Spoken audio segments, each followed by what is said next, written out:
Hi everyone, and welcome to another seminar of Physics Latam. Today we have Professor Ursula Hamenstädt from Hausdorff Center for Mathematics at the University of Bonn with a talk on geometric structures on surfaces. Please remember to raise your hand at any point if you have any question, and I will leave you with Ursula. Please go ahead. Yeah, let me just point, sorry for this. I'm facing technical difficulties, so I will be unable to see any hand raised. So I'm depending a little bit on a mediator here. So please interrupt me rather than if you have anything that you like to share with me or questions or whatever it is. So I'm really apologize for this, but it is a bit unexpected that I can't proceed as I plan to. Okay. So let me nevertheless, can you hear me and see me? See the slides? Okay, so what I will do today is, in some sense, will be a little bit entertaining, I hope. So I will draw pictures, and I will hope that you get as fascinated about the subject of surfaces as I am.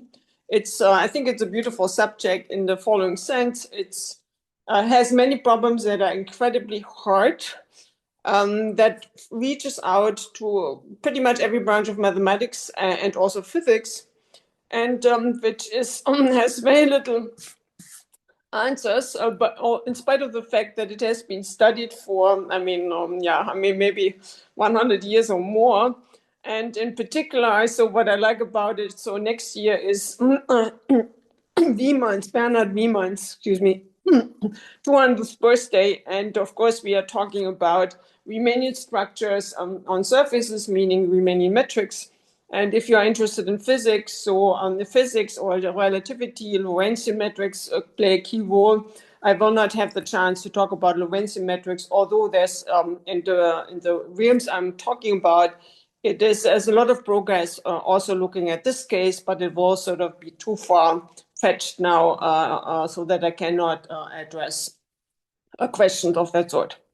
So let me start with just introducing the key player. So what is a Riemann surface? A Riemann surface is something that is very simple. It is a two-dimensional manifold. Let me explain to you what that means. So it admits an atlas. So what is an atlas? It's a covering of this manifold. This manifold is some sort of space which consists of charts, U, phi, U. And I require that U is an open subset of my surface. And I have an embedding of phi U, which is called phi U, from U into the complex plane.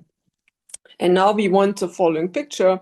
So here I have my U, here I have V, then I have phi U, and I have phi V. But as you can see, phi U and phi V are both defined on the intersection of V and U. So now what we want is that on these intersections, these maps behave very nicely. So very nicely here precisely means that phi U minus 1, so we can go from a point to the complex in the complex plane back to U. Then we can continue with phi V to go back to the complex plane. And this is supposed to be a diffeomorphism, which means that it's a smooth mapping. You can differentiate it. It is bijection, and its differential is everywhere non-vanishing or of maximal rank. And on this is supposed to be on phi U, on the entire set phi U intersected phi V. Now, a Riemann surface, so I put the Riemann here in bracket, is something additional where you have in addition that this mapping here is actually biholomorphic, meaning it is differentiable in the complex sense. You can take a differential of the map as a complex valued map, and so you get a biholomorphism. Equivalently, so for those of you now more interested in physics, maybe a conformal map is more relevant. A conformal map is just a map such that the differential of the map is a rotation combined with the scaling. So that preserves somehow conformal structure on the surface. So that's the Riemann surface. And now we will be asking ourselves, okay, what can we say about those? What can we say about possible geometries of such a Riemann surface, and where do they appear? And in the sense where they appear, what can we say about the structure of the objects that we can study using the surfaces? All right. Now, here's this basic fact that stems from topology, namely, if we have a compact, say, Riemann surface, they can be classified up to diffeomorphism. So we understand precisely what they are. So there's 3 different cases. The first case is just a two-sphere. Let me draw a picture. So maybe I take the color red now, or maybe blue. See the picture of a two-sphere. Everyone has seen it. It's just a surface of a ball, and it is a set of can be described as a set of all x in R3, such that the square norm of x as a vector. This is just the sum over xi square, where xi are the coordinates of this point in R3. This is supposed to be equal to 1. And you can also identify it with a complex projective line, but this is maybe some viewpoint which I will not here be discussing very much, but it is simply connected, and this just means that if you take any loop on it, so let me take another picture, any loop on it, you can shrink this loop to a point through loops. So meaning that there is a deformation of this loop. So you think about, you have a rubber band on your two-sphere, and then if you release a rubber band, it's going to shrink, and it's going to shrink to a point. And so that's being simply connected. Then there is a second surface, which is interesting, which is a two-torus. So that's S1 cross S1. And so you can draw the picture like this. So that's a two-torus. It's a surface of maybe a swim ring or a bagel or whatever you have in mind. And this two torus it can be realized as S1 cross S1. Let me draw this picture. That's one S1, and there's another S1. And now if you are very careful and you stare at it, you realize it's as a space, it's just a product of S1 cross S1, and the fundamental group is Z cross Z. So meaning that so you have a Z product of two Z's, which describe the fundamental group, and the fundamental group is just the group of homotopy classes of loops. And now there is a third case, which is a surface of genus at least 2, which is a connected sum of G tori, and the fundamental group is, I wrote it down, you don't have to remember this, but it is 2 G generators, and you have the following relation. So the iterated commutators A1, B1 is a commutator, so this stands for A1, B1 is equal to A1, B1, A minus 1, B, A1 minus 1, B1 minus 1. So that is supposed to be commutator. And then this the iterated commutators are supposed to be equal to 1. And so how does the surface look like? So for G is equal to 2, we have the following picture. We take one torus, we cut out a little disk from the torus, and we glue another torus along the disk. And then you see that you have here 2 handles, and that is a surface of genus 2. And then if you want to have a surface of genus 3, you keep on going. So you glue another handle, and so on. So this is a complete classification of surfaces. And then you could ask yourself, okay, what else is there to say? So now comes a more interesting playground.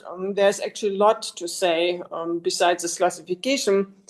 Namely, if you impose some geometric information. So as we all know in the real world, a surface is not a topological object. It comes with some shape, and the shape is what we'll be interested in.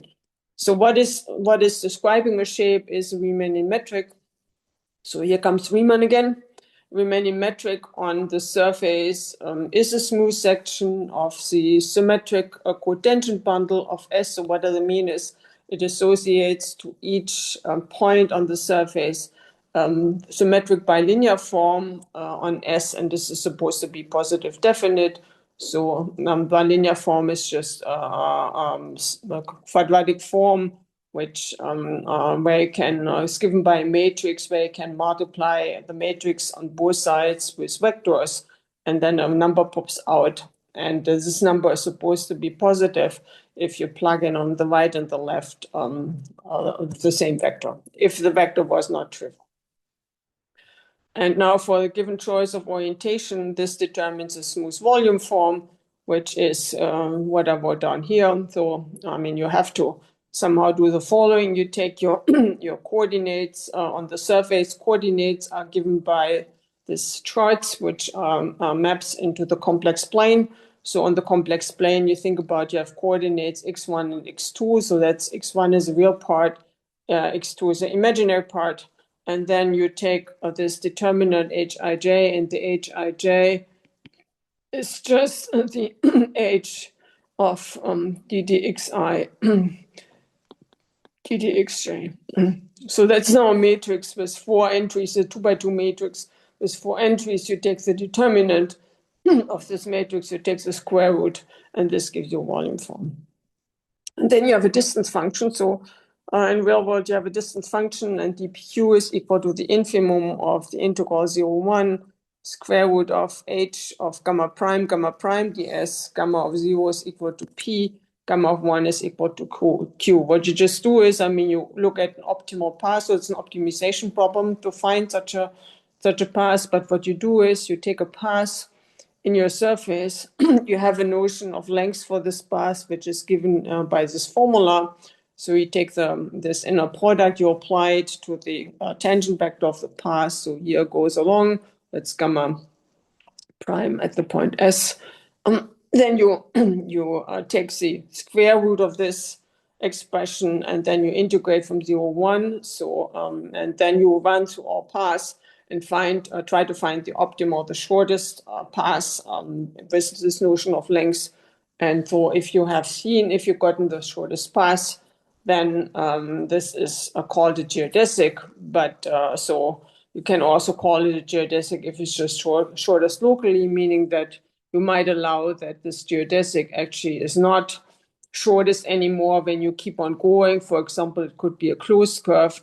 But if it's locally has this problem or this property that it's length optimizing, then you call it a geodesic. And now you have a notion of curvature as well. These are the key players. You have length, you have volume, and once you have length and volume, you also have the notion of a Gauss curvature, because once you have a length, then you know what a ball is. A ball is a set of all points of a distance, say r, from some given point. And so what you just do is you do the following. So we can do this here in the Euclidean plane.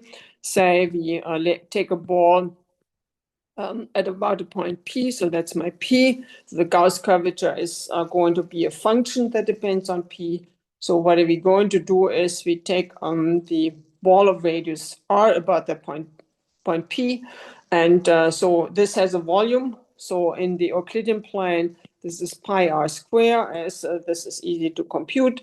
And then we take the second derivative of this volume at the point r is equal to 0. And if you do this, then you take second derivative here, then you realize that you get for the Gauss curvature to be the 0 if you look at the Euclidean plane. So now, if you want to compare metrics, then the metrics are isometric if there exists a smooth map from from S to S with F star H2 is equal to H1. So that it means is you pull back the metric H2, and then you get the metric H1. So in other words, there is an identification which allows you to say, okay, I mean, from the shape, it's exactly the same. And now the diffeomorphism group of the surface acts on the space of metrics by pullback, and its orbit consists of isometric metrics. So what you just do is you take a map F from S to S, and then you have a metric H on S, and then you look at H, S comma H, and then you just say, okay, my new metric F star H is defined as follows: F star H applied to vectors X and Y is equal to H, and now you take df of X, df of Y. All right, so that's what you do. And this allows you to say, okay, I mean, these metrics, I identify them using this diffeomorphism. In order to write this down properly, you need a diffeomorphism, but meaning a diffeomorphism is just a map which is locally diffeomorphism. So it maps points in S to points in S, and in charts is a diffeomorphism. And so you have this notion here so that you can compare metrics. All right. And now you might ask, why do I do all this? So what do I get from this? Why is this interesting? So here's some nice things. So we can look at families of shapes. And the most easy family of shape that come to mind, which is actually already extremely important in many areas of mathematics, are flat tori. So how do I do this? I just do the following. I draw a parallelogram, right?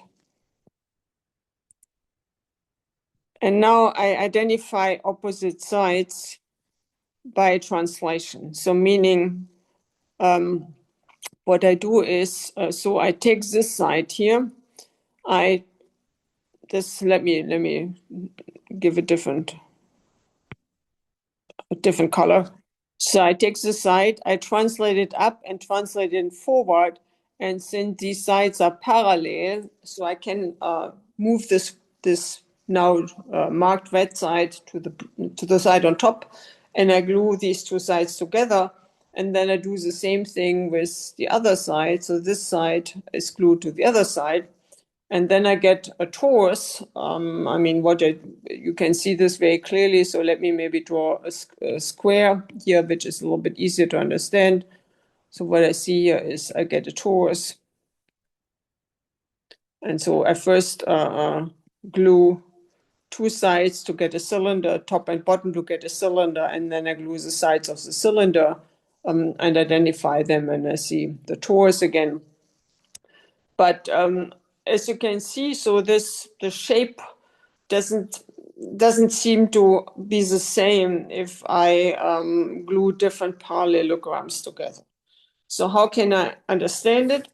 So, I mean, I have an entire family of parallelograms, right? I can choose a base point for my parallelogram. This is maybe the 0 point in the Euclidean plane. Then I can maybe choose that my one side of the parallelogram is parallel to the x-axis, and the other side can then do anything what I want.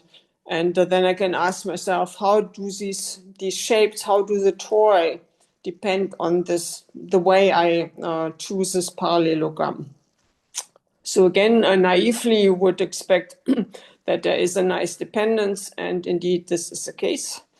So let me notice here that there exists, let me write this down, there exists an action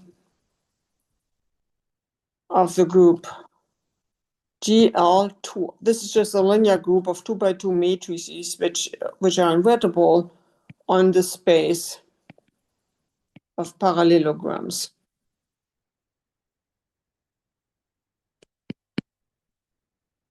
So why is that true?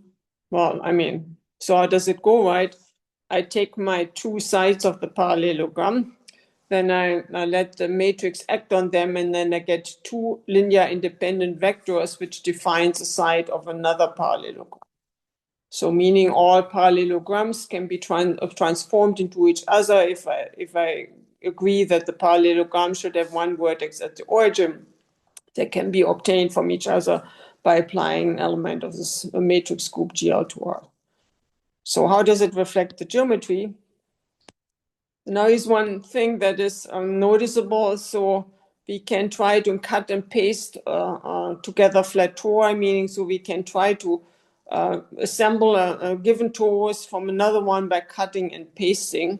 So for example, if you do the following, so you have a parallelogram that looks like this, so it's very, very long and narrow.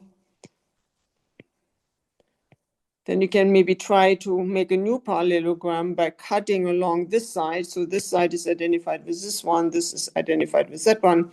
You can try to make a new parallelogram by cutting along the side. And now what you would do is you would glue the top side, this side here that I draw, you would glue to the bottom side, but after cutting. So what you would see here is then you see a new parallelogram, which looks like this. But the new parallelogram clearly gives you, so this, let me color the new parallelogram. The new parallelogram gives you the same torus because I didn't do anything. I just changed the description of this, the way I describe this, this flat torus. That means I give a new description of a way to glue the flat torus in a kind of different way by just moving things, cutting and moving things around. So this turns out that this flat tori are actually points in this homogeneous space SL2R over SL2Z. So why is that true? So how do I see this? So if I have here the description of my torus T2 as lambda divided out by R2, where lambda is equal to a Z squared, this is equal to the set of all points x, y in R2, where x, y are actually integers, then this is a lattice in R2, and then this group SL2Z just takes lattice points to lattice points, so meaning I get exactly the same lattice back. Because the group SL2Z consists of matrices with integer values, so I apply an integer valued matrix to a point in integer point in R2, and then I get, of course, an integer point with integer coordinates. So this an element SL2Z, this 2 by 2 matrices with integral coefficients, they preserve this lattice, so I get the same torus. And this means that it's not entirely true that I get all the tori up to isometry or up to proper identification from just the GL to R action. I actually have to divide out by the action of SL2Z. What I should say here is that what I wrote down here is not entirely correct as a metric space. What I should think about it is that I look at flat tori with a fixed volume, say of area 1. Otherwise, I would have to take the group GL2R and instead of SL2R, and then divide out by GL2Z, which is actually SL2Z, up to the -1, the matrix -1. Okay, so that's one way to understand the flat tori, so meaning that we can understand completely what these flat tori are. So if you normalize the area, they're just this homogeneous space. Now, and you can also do the same thing, to get a higher genus surface. So what you can do is you can do the following. Let me draw an L. So now this L is supposed to consist of 3 squares, sorry. And so identical square, side length 1. And now I glue this side to that side. I glue this side to that side. I glue this side to that side. And I glue this side to that side. And I should have labeled this. So this is 1, 1. This is 2, 2. This is 3, 3. This is 4, 4. And if I do the gluing, then I get a surface. I mean, very clearly. So this is an object glued from 3 squares. But now we have to worry about what surface it is. It doesn't look quite like a torus anymore. You see, there's actually a problem with this description. Namely, if I take this point, then the gluing 2 to 2 identifies it with the point on the right-hand side. Sorry, I screwed it up. Then the gluing of 1 to 1 identifies with this point. The gluing 3,3 identifies it with this point.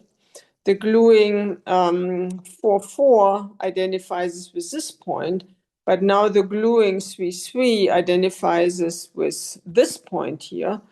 And the gluing,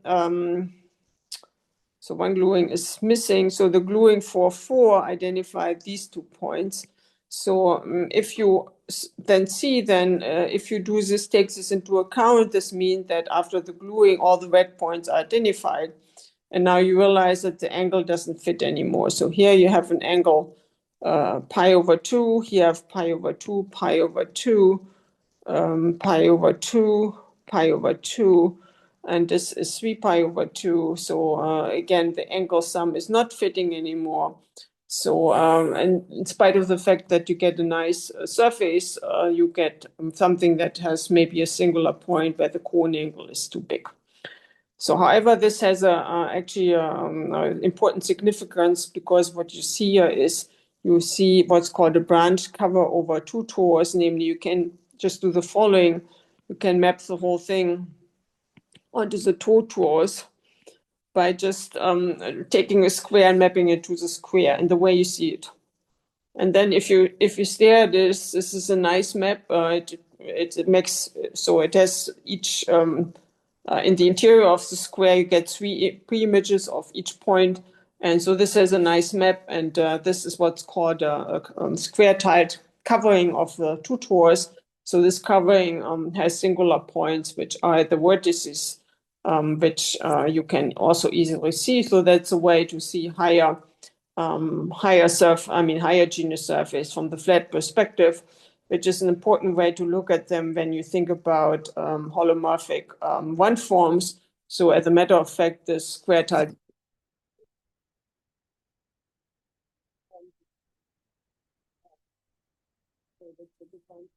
the function z goes to z, so that's a one form dz.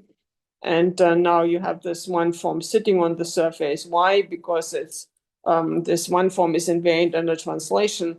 So it gives you a one form on the surface away from the singular point, and you have a way to extend it to the singular. The singular point is the image of these wet vertices.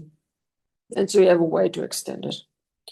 So that's a nice way to looking at the entire family of all higher genus Riemann surfaces by looking at the way to construct them using these square-tiled surfaces, or maybe a little bit more complicated ways to glue them from more complicated polygons. But here we get already somehow very good grasp of how shape and the geometry of this configuration here can help us understanding what's going on from the point of view of surface. All right. So I will not talk about these flat surfaces very much anymore. They are very interesting in their own right, and a subject of intense study, namely, so they appear prominently in the study of the moduli space of, say, Riemann surfaces, or the moduli space of curves. You will use the algebraic geometric viewpoint. So we will not be looking at this very much anymore, but this is a very good picture to keep in mind, that this any surface can be equipped with metrics of this form, which are singular, but they are very interesting to study. And they appear in many different areas of math and physics also. All right. So what I will rather do is now go back to smooth metrics, and this is hyperbolic surfaces. So there's a simply connected Riemann surface, either as a bialomorphic to CP1, C, or the disk. So that's a classical uniformization theorem that really goes back to, I guess, Riemann.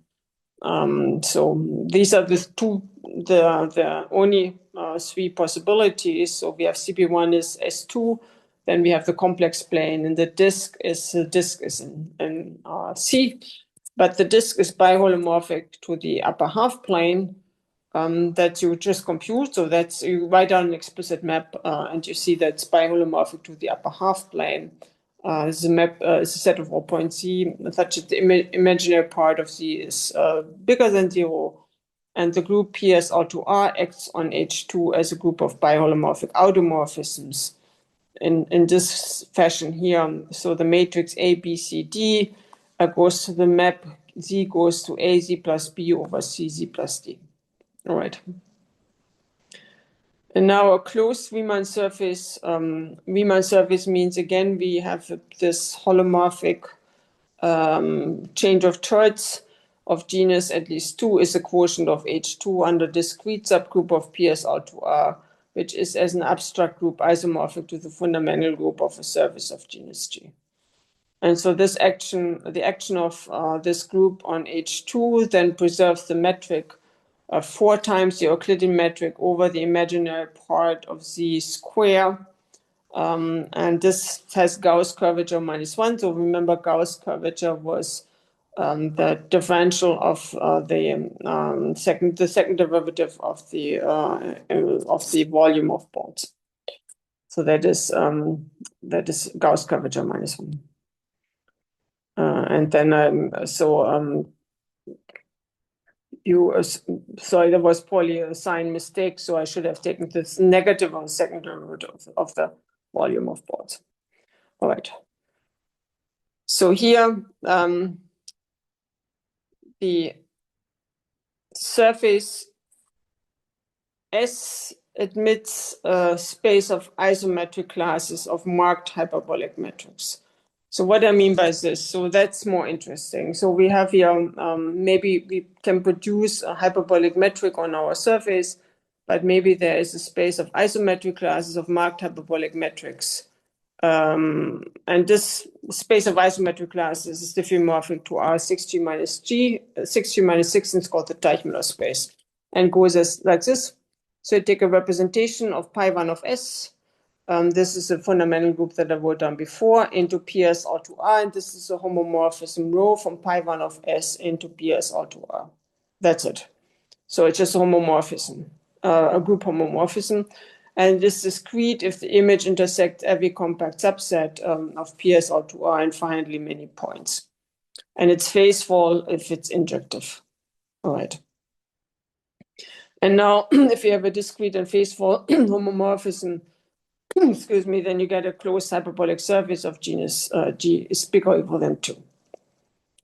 So, I mean, you start off with this fundamental group, you take this map, and then you let this map, via this map, let this fundamental group act on this hyperbolic plane, and then you get a quotient space. And it's a closed hyperbolic surface of genus at least 2.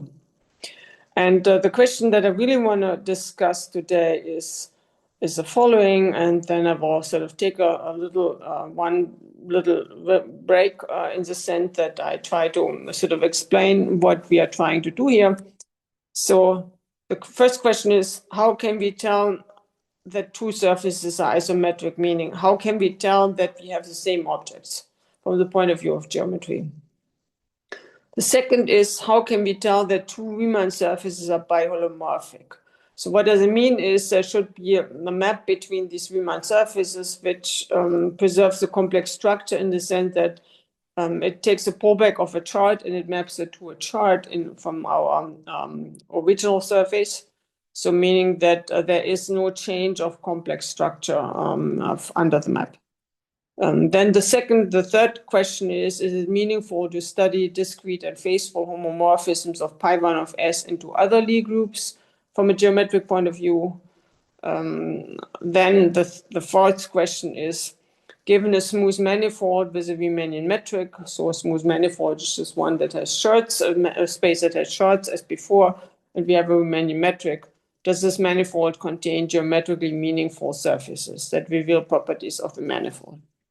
So meaning what I'm trying to sort of portray here is that surfaces are interesting in their own right, meaning they have different shapes that are interesting.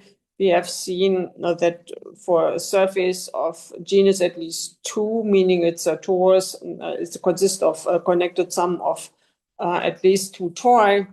So we have various ways of providing them with interesting geometry. So there is the way of providing them with a hyperbolic geometry. That means, so we have a homomorphism from the fundamental group into PSR to R. And then we let this group act on the hyperbolic plane. We take the quotient, and this is a hyperbolic surface. We have a way to equip it with a flat geometry. So we have seen how to glue three squares to a surface. This flat geometry is not going to be smooth, so that is prevented by the celebrated Gauss-Bonnet theorem. So that cannot be smooth, but we have a way to take a metric which is maybe has some singular points, but they're flat. But there are many other ways to equip the surface with geometric structures. We can try to understand them and try to sort of find invariants that tell them apart. On the other hand, there may be very natural ways where surfaces appear in other contexts. So first, surfaces can appear as surface of sections of dynamical systems. Surfaces can appear in space-time as surfaces which are totally they're space-like surfaces, meaning that this indefinite inner product that is defined space-time is a positive definite on the surface. That is a very natural way surfaces can come up, can appear. So there are many other ways that surfaces appear, and the shape of the surface is actually very important information in general. And the question is what can we do with them, and how can we tell shapes apart? All right. So here is one way. So before I take a break, I will explain to you one way you can think about it to describe shapes, which is very elementary. Namely, this only works, of course, so for surfaces that have that are different from the two-sphere. The two-sphere is special in many ways, so let's not look at it.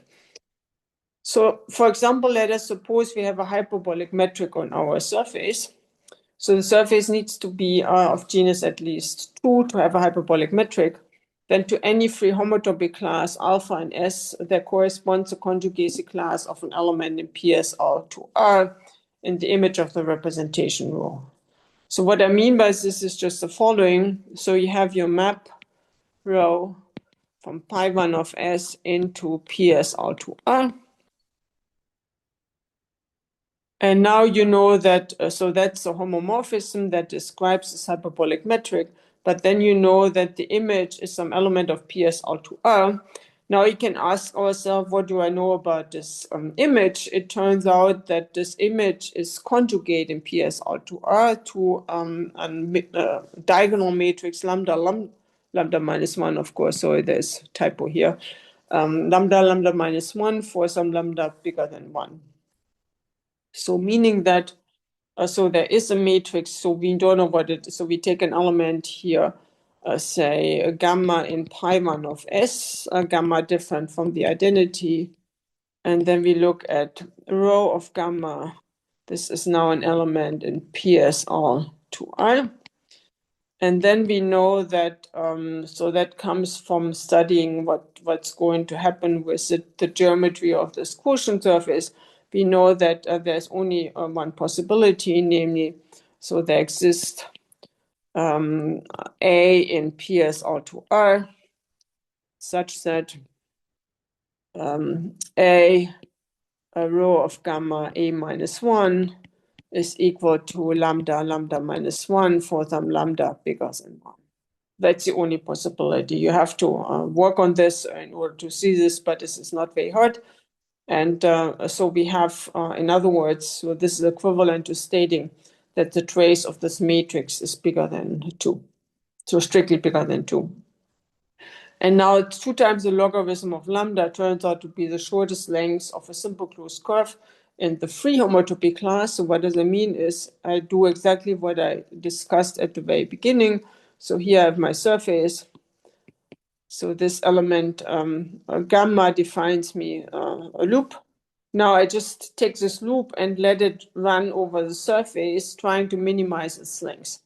So what does it mean is I do not keep track of any base points. I have just this loop and I just sort of move it around on the surface until it becomes shortest, so meaning until the length is minimal.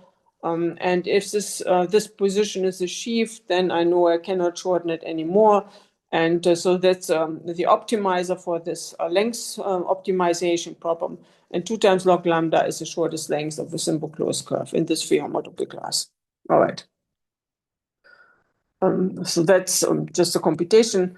And now the map which associates the conjugacy class alpha, the shortest length of a representative, meaning that the conjugacy class corresponds to the free homotopy class, where we forget about the base point by just moving points around globally in our deformation of loops.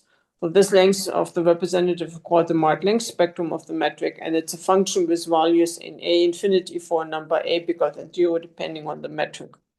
And you can do this in a complete generality. You can take any negatively non-positively curved metric on S or any other metric, then any conjugacy class gamma in pi1 of S can be represented by, so the unique depends on having the non-positive curvature here, non-positive Gauss curvature, but a unique or unique parallel family of closed geodesics. Then the length of this geodesic is a well-defined quantity that is closely describing the metric. All right. Now let's just try to understand this in VAN for flat torus. All right. So how do we see this? That's a fun exercise. So here every torus, let's start with a square torus. All right, so I glue the sides and I see this shape, right? So now I take the loop that is given by taking the lower edge, which I mark in red, and so the endpoints are identified under my gluing. So this gives a loop. Maybe this loop. And so what is the shortest length of this loop? So it's a relatively easy calculation is so that if the side length of this square is maybe 1, then the shortest length of this loop is exactly the length of the segment whose endpoints are glued together, and so that is 1. And now the shortest length of the other loop that you see here, the blue one, I'm going out here, it's also 1 because of this the same reasoning. And then then I have another loop. So how does this loop go? So again, these vertices are all identified. So I get another loop that crosses through the square. And then I can compute what this length, so this gives me another free homotopy class. So what the length of this thing is, and then I just do a Euclidean geometry and say this is equal to square root of 2.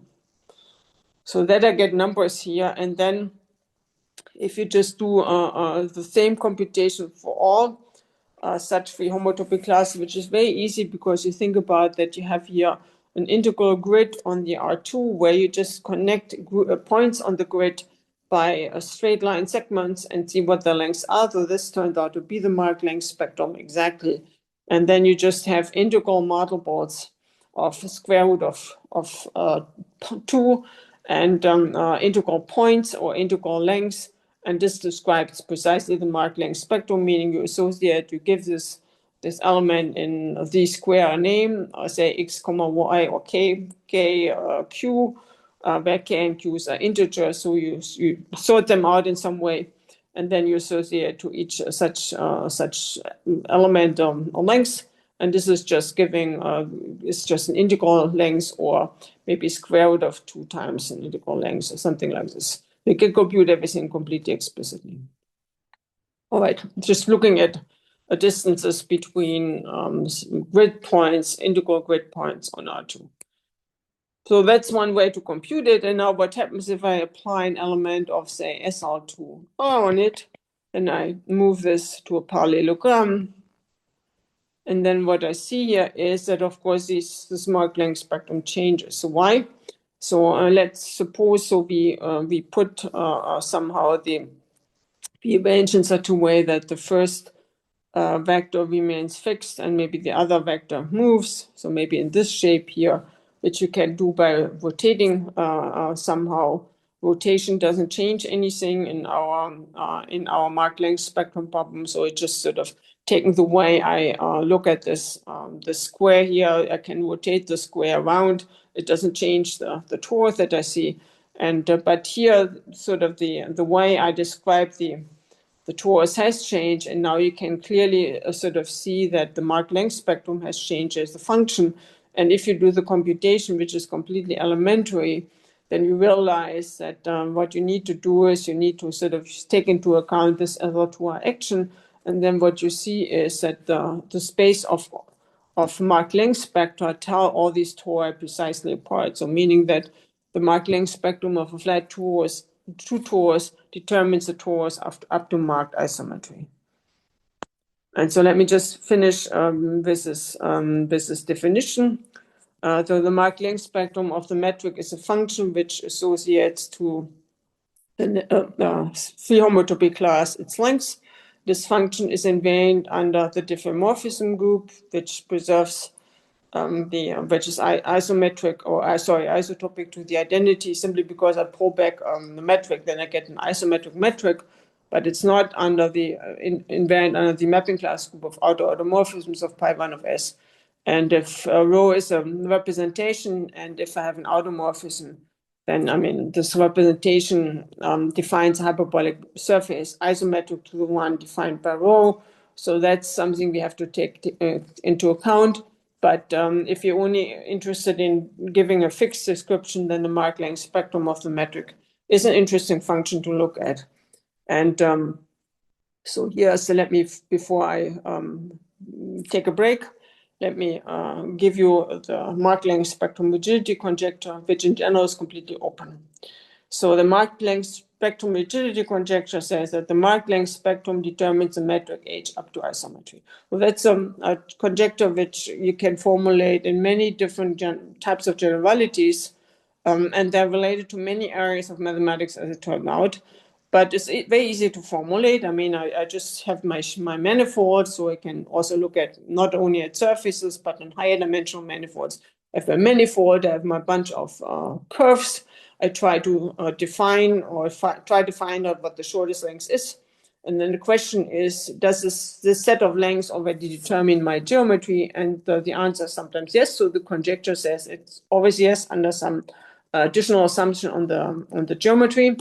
But here's a theorem which goes back to Otal, Krog, Fatih, Feldman, and Guillemot, Lefebvre, Patanine. So that's very recent, 23. Which says that it's true for non-positively curved metrics on surfaces of genus at least 2, or metrics on surfaces with what's called an anoss of geodesic flows. And it's an open conjecture in higher dimension with a local statement due to Guillemot and Lefebvre. So let me finish, or let me stop here and finish by commenting that this is, I think, a very interesting invariant.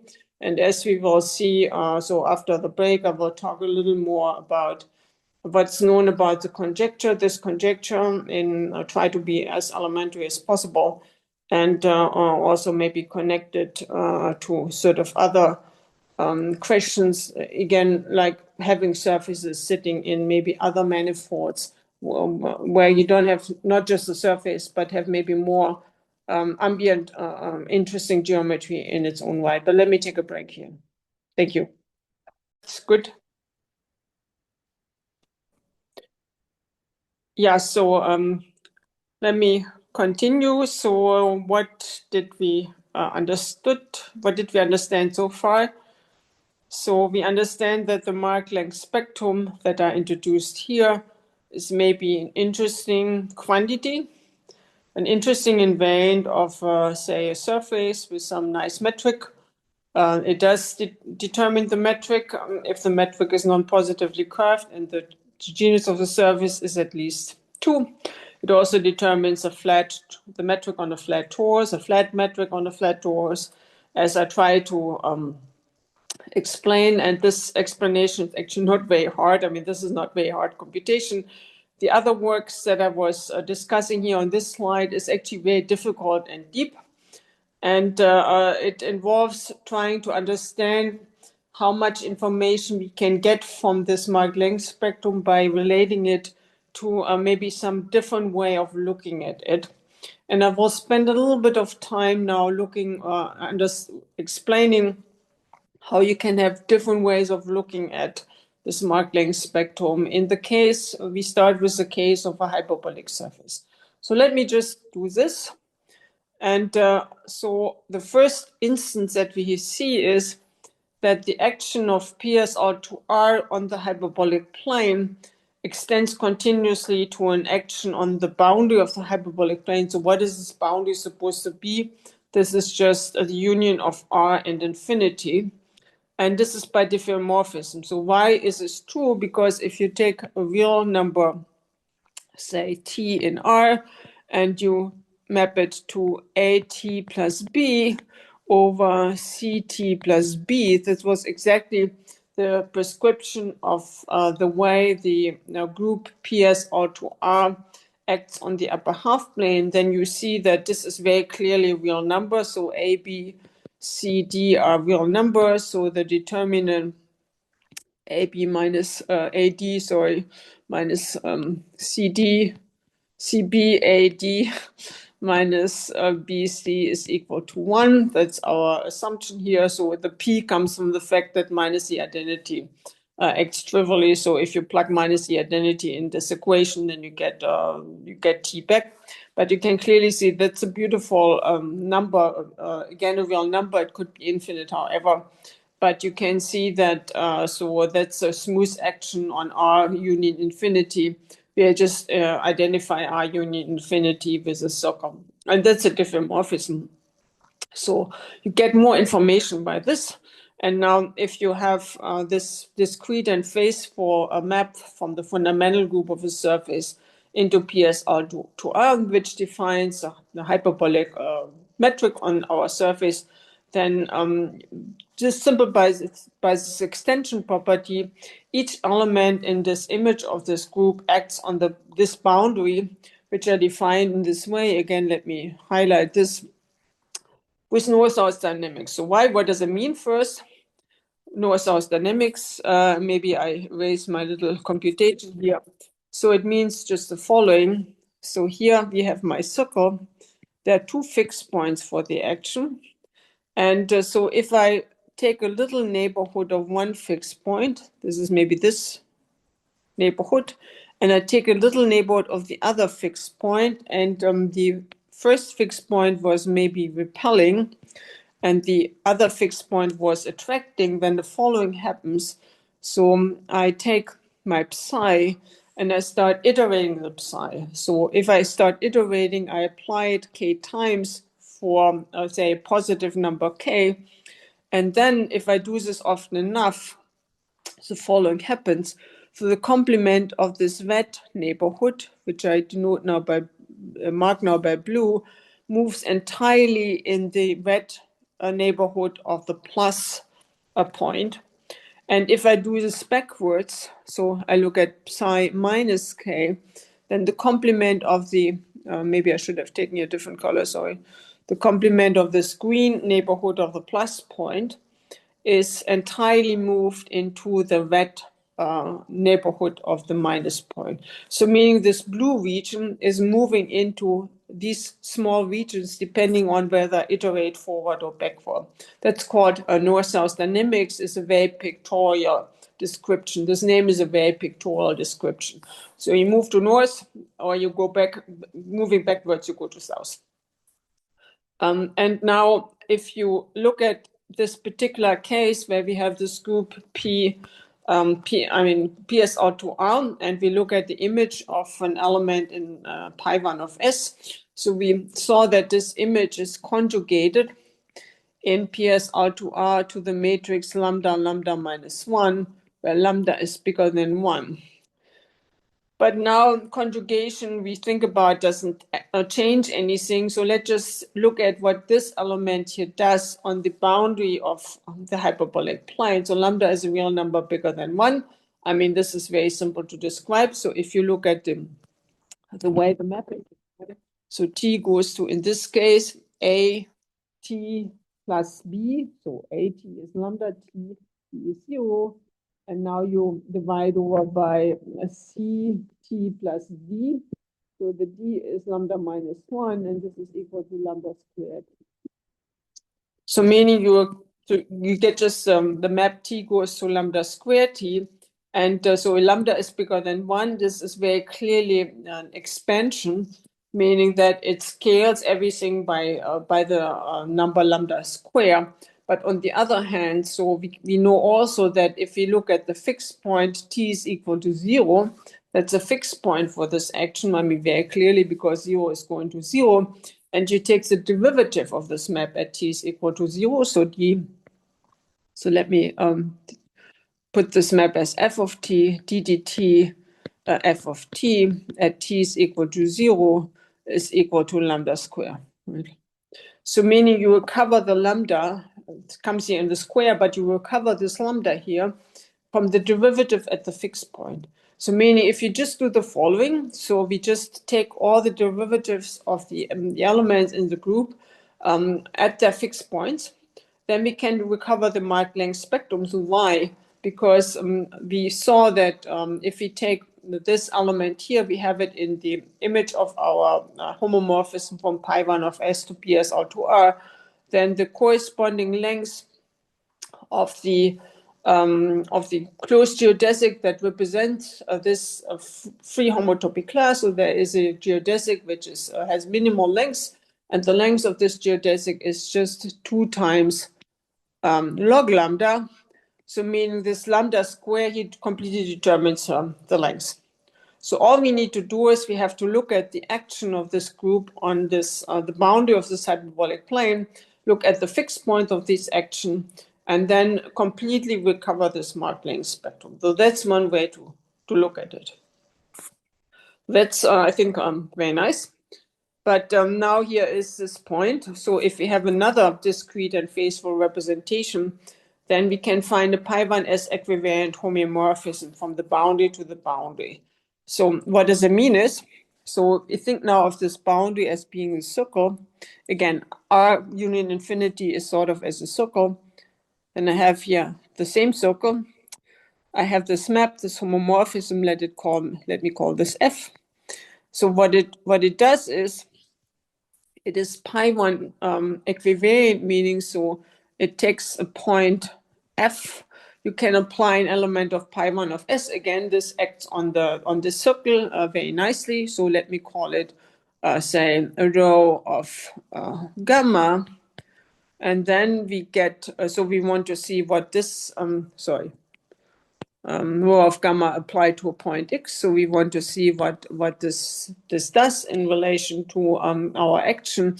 And then what you get is you get rho prime of gamma times f of x. So this means the pi1 equivalent. So if you have this map, it's defined at every x. So you apply it to rho of gamma times x. So the group acts on the left-hand side using the rho, and it acts on the right-hand side using the rho prime, and then this you get this identity here, which I just highlighted for you. So now, if you look at fixed points for the action, so simply by this this equivariant, fixed points have to go to fixed points. So in some sense, that's very nice, because we saw already that fixed points completely determine the Mark length spectrum. So, but that looks a bit maybe funny. But the point here is that this rho1 equivariance does not mean that I can take the derivative of the map at the fixed points. If I could, then this would completely match the Mark length spectrum, simply because you take the fixed point, you take the derivative by equivariance. The derivative of both sides have to be the same.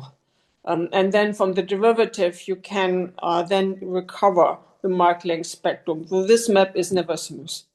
So it is a topological map, but it cannot be smooth. It cannot be differentiable. It's actually differentiable, sort of no-way differential. Say it is. So these kind of maps are in some everywhere, but so this derivative doesn't reveal anything interesting about the geometric situation. So that's something that one has to keep in mind. So this is a kind of this is a way to produce complicated maps from the circle to the circle. And these complicated maps, they appear precisely when we look at surfaces that come from maybe more complicated geometries. Now we can move to other geometries where we see surfaces, for example, higher dimensional manifolds. Again, as I said before, space-time is a very interesting setting where we can look at space-like surfaces, which I'm not going to do today simply because this will be too complicated to explain what's going on there currently. But let's just move to the next simple picture, which is just three-dimensional space, which is hyperbolic but higher dimensional. So let's just look at quasi-Fuchsian manifolds and their geometry. So let me explain what that means. So now we just replace our discrete and phaseful representation into PSR2R by a group which is slightly bigger, namely we replace the real coefficient by complex ones. I mean, we still have 2 by 2 matrices. The P always stands for we dividing out by plus minus the identity, simply because, as we have seen in this way, we describe the action of the PSR2R in hyperbolic space, so minus the identity acts trivially, so we may not wish to take this into account. So meaning we go to this PSR2C now for PSR2R to PSR2C, just extending our scalars from R to C. So that's nice. And so here we have something very nice. Then we can just do the following. We take our homomorphism rho from pi1 of S to PSR2R. And then we just embed the PSR2R into PSR2C. So that clearly embeds because a real number also is a complex number. And so this is called a Fuchsian representation. And now, how does this compare to what we have seen before? So why is it maybe richer and more interesting, even more interesting thing? So here we know that PSR2C acts transitively on the upper half space, x1, x2, x3, where x3 is bigger than 0. Again, it's exactly the same thing as in the hyperbolic plane, except that now we have sort of more coordinates, one coordinate more, and preserves the metric 4 times the Euclidean metric over x3 squared, exactly as before. And the curvature of H3 is constant -1. So the curvature here is a little bit more difficult to define because we have to talk about sectional curvature, but it's somehow the curvature of every plane, the Gauss curvature of every plane that sits there in the tangent space of H3 has curvature is equal to -1. That's one way to define it. It's not the correct way to define it, so I'm cheating you a bit. But if you haven't seen it, it's fine by just thinking about sort of geometrically this space looks exactly like H2. So now the subgroup PSR2R stabilizes the totally geodesic hyperbolic plane. Again, I mean, so that's the way you have it act on this hyperbolic 3 space, which I will not write down explicitly. You think about, again, that you somehow use complex coordinates and real coordinate. I will not write down this action here explicitly, simply because it will maybe take me too long. But we just take it for granted now that it stabilizes this space here. So we arrange this action here, PSR2C, on this upper half space in such a way that the action of PSR2R on the subspace where the second coordinate is equal to 0 is just what we had before. And now any geodesic in H3, so we can talk about geodesics, so that has a metric, we can talk about geodesics. And then we know that any geodesic in H3 connecting 2 points in H2 is entirely contained in H2. This is just the fact that the metric is so simple. The metric is just this. So it's the Euclidean metric multiplied with a scalar function, which only depends on the third coordinate. And now you take straight, I mean, you look at what happens in the space x1, 0, x3. So the geometry of H2, of the old H2, was described exactly by the same metric, except that originally I wrote down the coordinate here with a different label, but it's exactly the same description. So this gives you exactly the same geometry, and so this geometry is nicely compatible with the geometry of hyperbolic 3 space. All right. Now, a Fuchsian manifold, so now I take rho of pi 1 of s again as before, but I let it act on H3, and this contains a totally geodesic embedded hyperbolic surface, as we can see, namely it stabilizes H2, and this separates M into two components, flaring end, and now looks much more interesting because, so what it means is this hyperbolic 3 manifold, let me just draw maybe sort of correct picture. Sorry, should not have taken this. Let me draw a sort of correct picture by just drawing the following. So here you have your surface. Just think about it sitting it sort of at the neck in your manifold. And then you have flaring ends, meaning that these ends here, so we have two sides. So topologically, it's just surface cross R. So we have here S cross R. That's the way you should think about it. And now you have sort of two sides. If you go out this side, you go out one side, you somehow just scale the geometry of these surfaces by a scaling factor, which grows exponentially, meaning you see here level surfaces of some distance function from this surface here. And each level surface is, again, the surface in its own right. It has a geometry in its own right. But the geometry is expanding, meaning so you get some relation between a surface that maybe sits at level t here, and this is maybe level 0. That was my original surface. So the geometry has expanded by roughly e to the power t, meaning everything has become longer. And in reverse, so also in reverse, the Gauss curvature has become smaller in absolute value. And you can do the same thing if you go out on the other side. It's exactly symmetric. So also you have flaring ends, meaning so you have expansion of the geometry.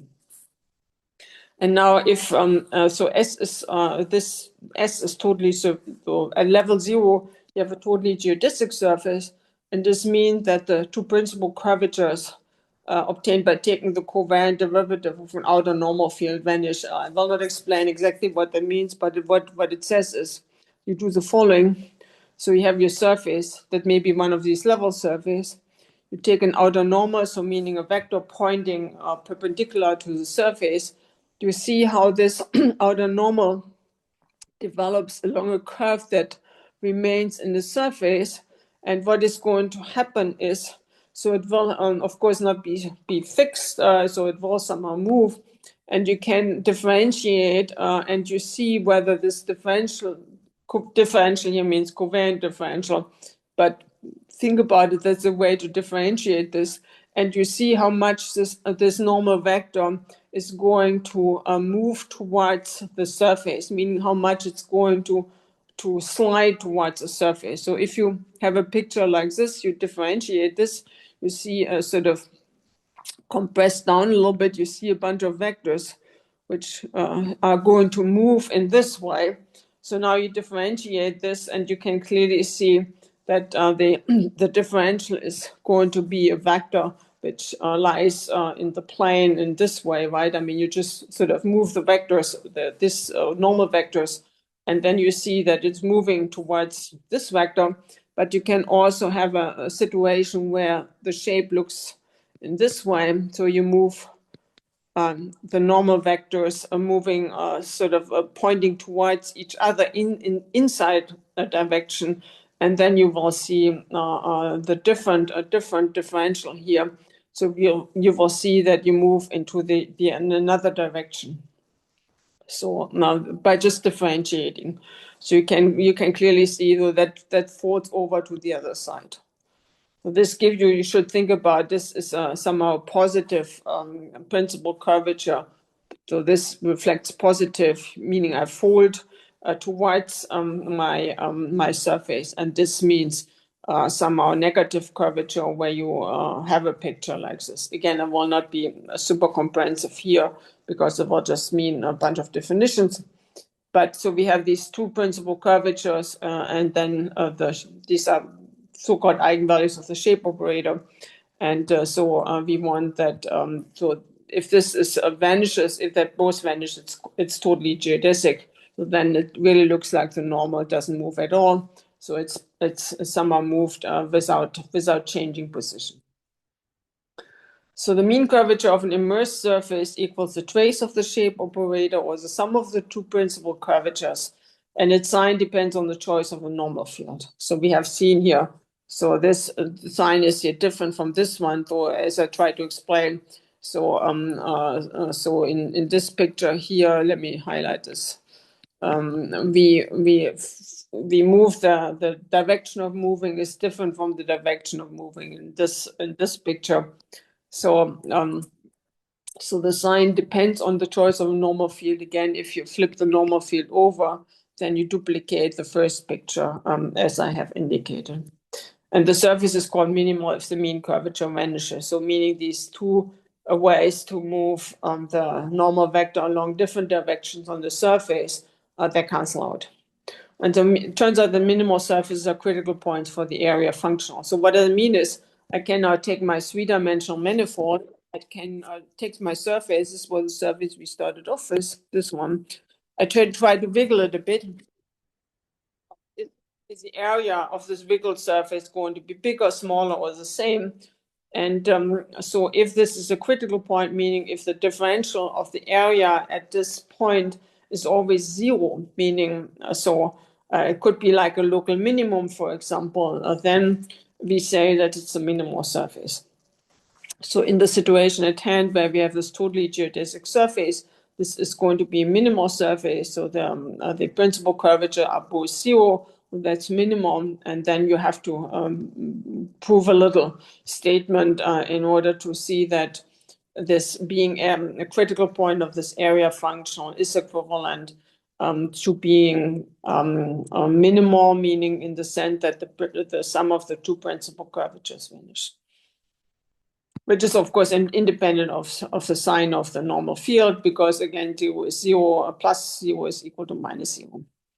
So now, if we have function, then we can try to understand the geometry of the bigger manifold as follows. So for fixed orientation of the surface and corresponding normal field, we can look at these level surfaces of the sign distance. So now we keep track of whether we're moving forward or backward.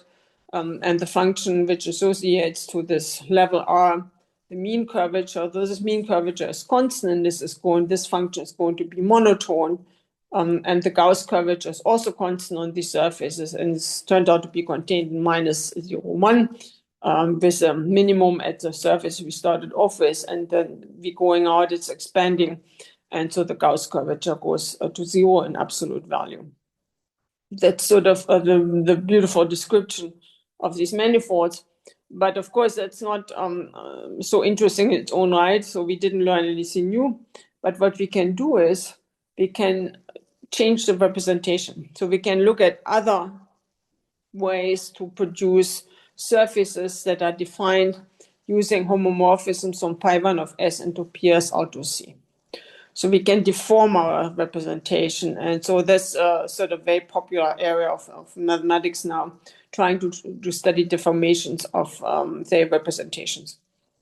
So we can say, okay, we can now sort of try to capture a little bit locally what's going on. And then we say that the representation is nearly function if there exists a row equivalent immersion with principal curvature in -1, 1.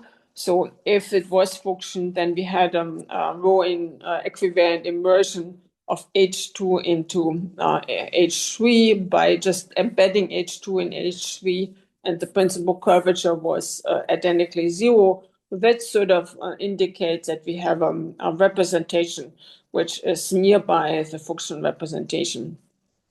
And so then this comes maybe definition, so maybe it's not so clear why you want to do this. So the representation is almost function if rho of pi1 of S, the quotient of H3 under rho pi1 of S contains a closed minimal surface with principal curvatures in -1, 1. So function implies almost function. Function implies nearly function, but the relation between nearly function and almost function is unclear. So there are two conjectures. So I promised some open questions. There's actually lots of open questions. First conjecture is due to Andrews, which says that the nearly function manifold is almost function. All right, that's unclear. It's completely open. And then is the famous conjecture of Thurston, which is one of the few that is still open, which says that an almost function manifold is uniquely foliated by constant mean curvature surfaces. We saw this, this is true for function, but we don't know whether it's true for almost function. So we don't know whether we can have this nice development of shape following out maybe some initial minimal surface, which is minimal in under somehow the minimal smallest surface that is embedded in this three manifold and homotopic to the embedding. So that's one thing we can look for, but then it's first of all not clear whether this is unique, and then it's and nothing else along that line is clear as well. So there is a theorem which is due to Diptychik, Mazzoli, and Seppi from 23, which says that if we don't go far away from the function locus, then we are fine, meaning that every sort of element in this function locus in this neighborhood is smoothly monotonically foliated by constant mean curvature surfaces. And the mean curvature will be in -1. So meaning we have a nice sort of foliation. What means foliation?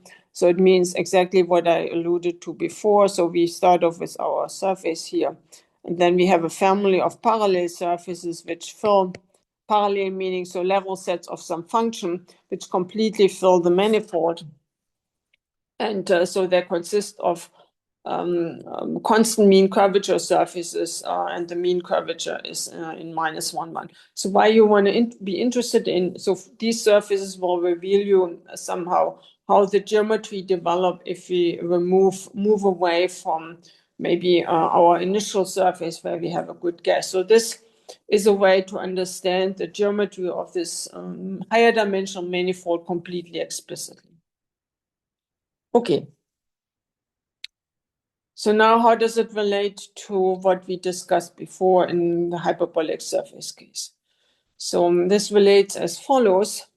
So if we have a discrete subgroup of PS all to C, so this is a subgroup which is a subgroup of this matrix group, and it's such that every compact subset of the matrix group contains only finitely many elements of gamma. Then for X and H3, we can look at the limit set. So what is this? That's something easy to understand. So we take a point in H3. I draw now H3 as a ball simply because it's the easiest way to draw things. So we take a point X in H3, any point, and then we look at what this group does to X. So it has orbit points. So this is gamma X, gamma 1X, gamma 2X, and so on.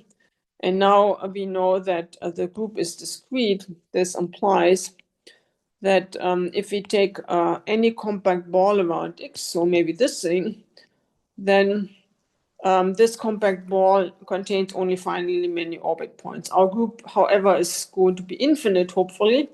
So meaning that these orbit points have to go somewhere, and they have to accumulate on what?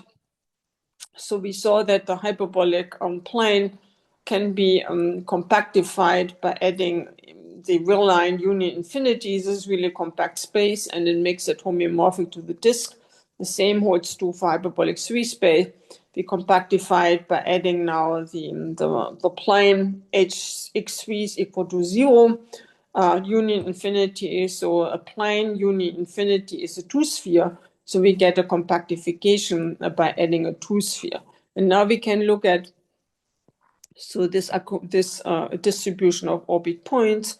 And now we see that since every compact set in H3 only contains finitely many, they have to accumulate, they have to go somewhere. So they have to accumulate on the boundary. So this boundary is S2. And so we just define the limit set as a set of accumulation points. So what is clear from the definition is the limit set is invariant under the natural action of the natural extension of the action to the boundary, simply because, I mean, it's some other ways to find an accumulation point of the orbit. So if you multiply your orbit with some element, it's still the same orbit. So meaning accumulation point is mapped to accumulation point. And so that's very clearly invariant. So that's not anything that is particularly difficult. And now we say that the representation is quasi-function. So why not? Sorry, this is a mistake here. This is actually a typo. It's supposed to be PSR2C. It's not PSR2R, sorry. It's quasi-function if the limit set is a topological circle. And here's an old result of Bonn, which says that if rho of pi1 of S is not function, then the Hausdorff dimension of this circle is bigger than 1. So what is this supposed to mean?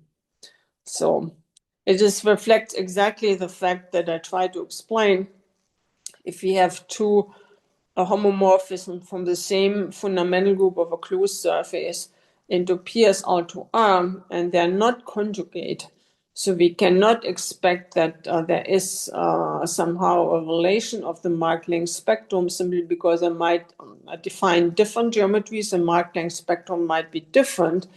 And this implies that this map that we see, that we saw from the boundary to the boundary, that is equivariant, cannot be smooth. So now we are in one dimension higher, so this limit set is a topological circle, but it has no reason to be a round circle in the sense that, I mean, what's a round circle? Round circle on the round two sphere is a circle that is either an equator circle, or it's more precisely, it is obtained as follows. So you cut S2 in R3 with a plane, an affine plane. So what is an affine plane? An affine plane is just a translate of a two-dimensional linear subspace. So meaning it's a plane that doesn't have necessarily to go through the origin, but is just a plane in three space. And you cut your two sphere with such a plane, and then you see a circle very clearly. I mean, if the intersection is not zero, that could be, so it could be trivial intersection, but if the intersection is not trivial, then you may see a point which I think of as a degenerate circle, but in general you see a circle, and then this is called a round circle.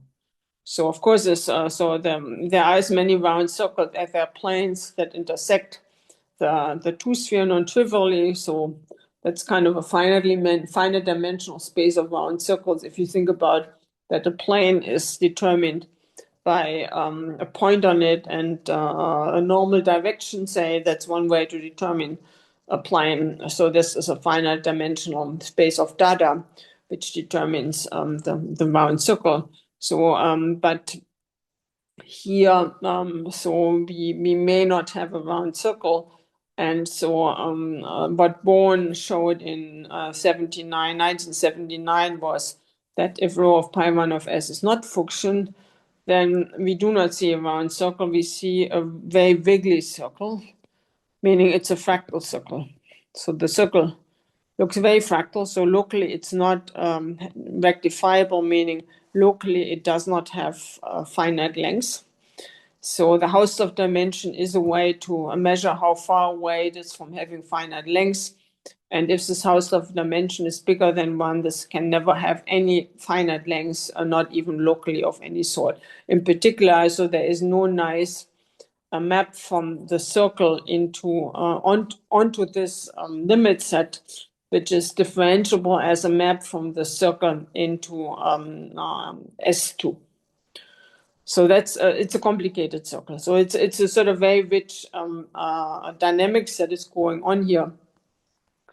And now we can ask ourselves, can we understand the geometry of these quasi-Fuchsian manifolds, meaning deformations of this beautiful surfaces here, using maybe the notion, maybe not length so much anymore, maybe Mark length spectrum, which I come back in shortly and before I stop. But we can also look at area as an invariant, and we can ask ourselves, I mean, is there best surface in this higher dimensional manifold which reflects the geometry? And so in other words, so this is equivalent to saying that can we span a minimal disk into this limit set? So this is a circle, so a priori it could bound a nice disk. It does bound a disk, but the question is there a nice disk which is minimal? So what was minimal? Minimal was a critical point for the area functional. That doesn't make any sense here because this minimal disk has a general infinite volume. But what we can think about it, so we have a disk, and now we perturb the disk a little bit with a compactly supported perturbation, and we ask yourself, is this a critical point for the area under perturbations of this type? Meaning that does the area so locally, so that's now a more local problem. Does the area is sort of critical if I have a deformation? And if this is true, you say the disk is minimal. And now we can ask ourselves, okay, can we span in a minimal disk? And so if the representation was Fuchsian, then this inclusion gives you a minimal disk, so totally geodesic implied minimal, as we have discussed. But now here's a theorem of Huang, Low, and Seppi from 24, which says that if this circle spans a minimal disk with principal curvature in -1, 1, then the disk is unique and invariant under this group action. Well, that's very nice. So we do get the quotient surface, which is minimal. But I mean, so we cannot hope for too much because they're topological circles in this two sphere. So CP1 is a two sphere which span uncountably many minimal disks. So even this sort of trying to capture what's going on here is very difficult if these circles are to become too wiggly. So now what we can do, however, is we can restrict our problem a bit by looking at the convex hull of this limit set, which is the intersection of all closed half spaces. So what is a half space? So you take your hyperbolic space and you look at the hyperbolic plane that sits exactly in the hyperbolic space as I described. And you just look at all of them. And so this hyperbolic plane divides the hyperbolic space into two half spaces, meaning there's two components. Because if you take three space and you take a plane, you see a right and the left of the plane. So this is a two half spaces. If you look at the totally geodesic hyperbolic planes and we take all half spaces that are containing my limit set in the closure. So we go out to infinity. Somehow that's some other picture. In some sense, what we do is we take all round circles on the two sphere, which are in the complement of our kind of wiggly circle. And this will define as a half space. And then we take the intersection of those. That is some space which you don't understand very much. But if rho is quasi-Fuchsian, then this hull is rho of pi1 of S invariant and co-compact, meaning so the quotient of this hull is compact. So we see at least some compact manifold. It's not a nice manifold, meaning in the sense that the geometry of this thing is not very nice. The boundary is not very nice. So so let me skip this this more geometric definition. Let's come back to the Mark length spectrum. So what we have seen is, so we see this nice compact space, and now we can ask ourselves, so what happens now with the length? So why I'm interested now again in the length? So we have our rho from pi1 of S into PSR to C, and now for each of this element, also we have a length. So there is a length of a shortest curve in this free homotopy class. So what is it? So this can be computed precisely from the corresponding conjugacy class in PSR to C. So before we had a conjugacy class in PSR to R, but now we go to conjugacy.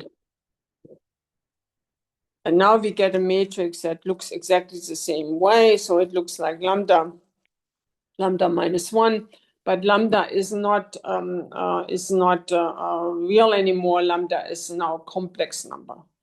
So now, however, the real part of lambda will be bigger than 1.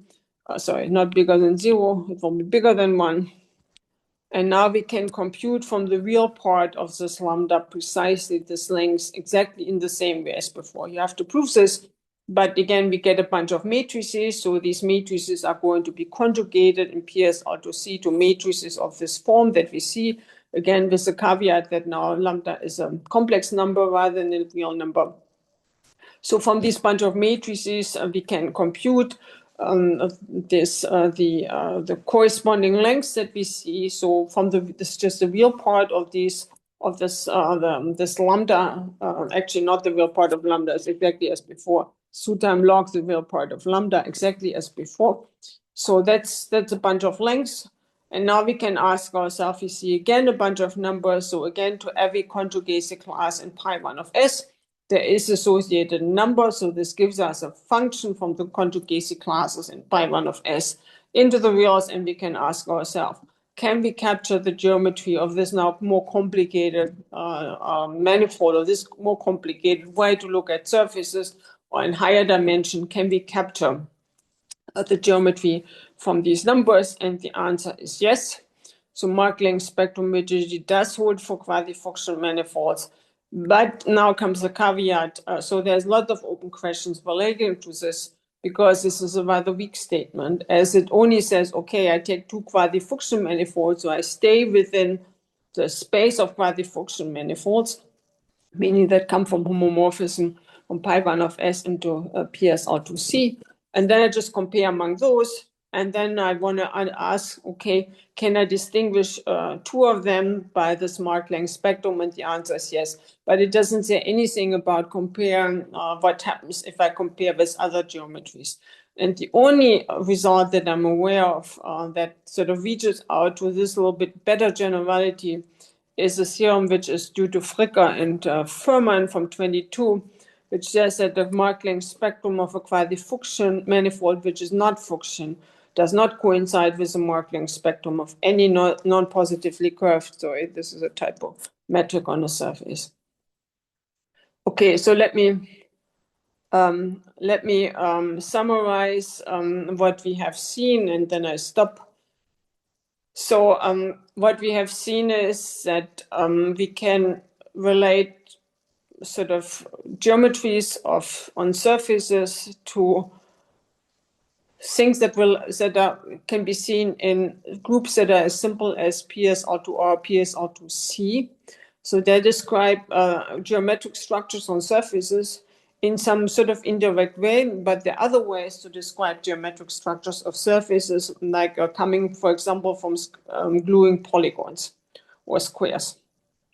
So each of these geometric structures we can try to describe using the simple function that associates to an element in the conjugacy class of this fundamental group of a surface, a number which is the length of the shortest closed geodesic or shortest closed curve in the corresponding free homotopy class. That's a bunch of numbers. So now, of course, there has to be some interaction between the numbers in order to see that these numbers can describe the geometry completely. However, this program is sort of, at least to some extent, successful, because we can, first of all, associate to, say, this quasi-Fuchsian manifold, which we don't understand very well, sometimes a minimal surface, which is a distinguished surface, which tells us a lot about the geometry of the ambient space by just looking at the geometry of this minimal surface. On the other hand, we have a way to look at this Mark length spectrum and trying to just look at a bunch of numbers and trying to understand whether we can recover geometry from these numbers. And both approaches are successful. They have led to an enormous amount of activities during the last maybe 10 to 15 years, and this activity is ongoing and spreading. So what happens in, say, Lorentzian manifolds on, say, somehow, not time-like, but maybe space-like hypersurfaces, for example.